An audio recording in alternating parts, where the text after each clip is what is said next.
clear. And I'm going to gather up as much of that material as I can get in my first pass through there. And that's called a gather. And I just put as much of that material on there as I could possibly get. You can see that at these temperatures the glass is very soft. If I stop turning the pipe, you'll see that gravity gets a hold of it.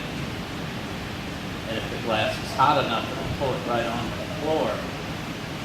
So during the process, you'll notice I'll be constantly rotating the blowpipe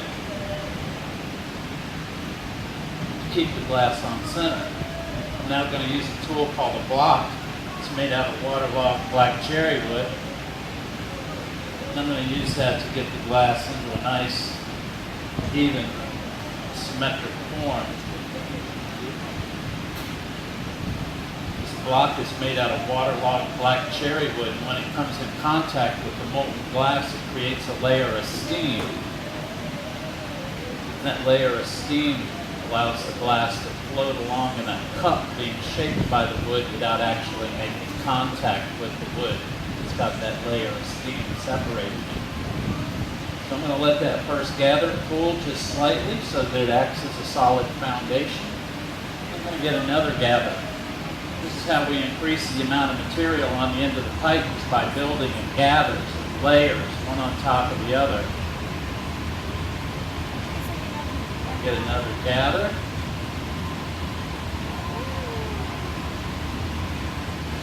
Now I'm going to use the molten quality of this glass to begin adhering some color to the surface. Here I've got some powdered light cherry red glass. I'll roll through that to get as much of that to adhere to the surface as I possibly can before I reach a point where, because this glass that I'm applying is at room temperature, I'll eventually reach a point where no more material will stick.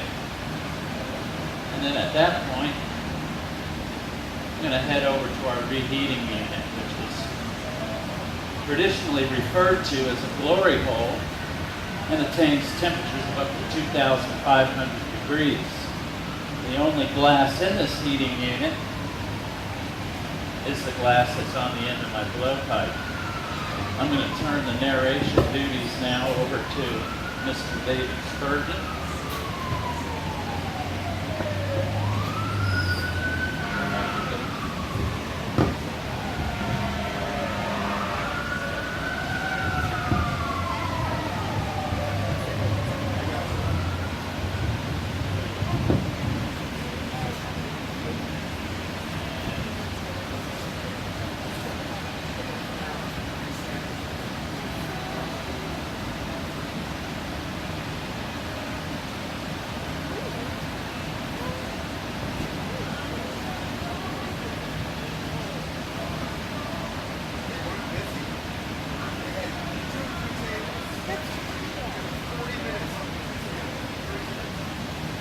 Afternoon, guys.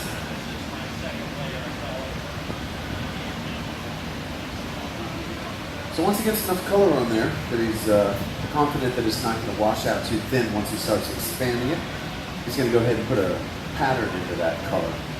Using the powder is going to give him kind of a consistent layer. He's going to drop it into a solid cast aluminum mold, and that's going to set the glass in a pattern. By rolling it with the handle in down, that pressure will squeeze the glass up to the tip of the pipe where he can form it into something.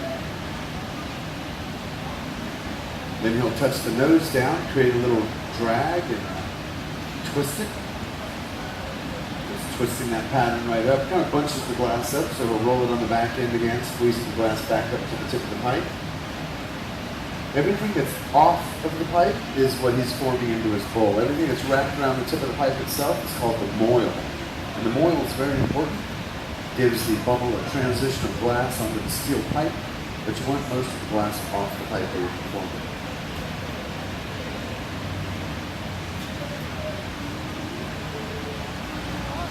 Now as he twists that up,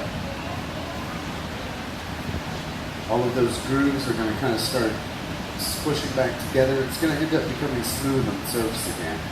Compacting those areas down also condenses the color So rather than having a three-dimensional shape on the outside, it's going to have these richer gridded color, kind of equally spaced and swirling around the outside. Now once he blows that into a bubble, and you're looking into the inside of the bowl, it'll look kind of like a spiral galaxy, and it'll converge in the center of the bowl. And if you've been in our retail area, you've seen the bowls and platters with that particular design, and this is one of the ways we do that.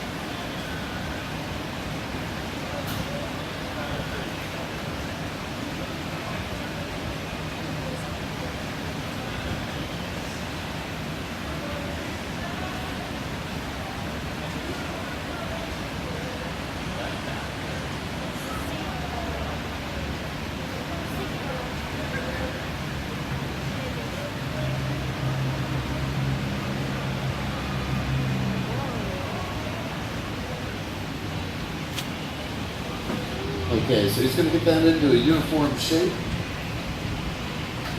Now these are called blocks, and these are completely saturated in water, so as the glass gets close enough to the wet wood, the water superheats and shoots out under pressure as steam.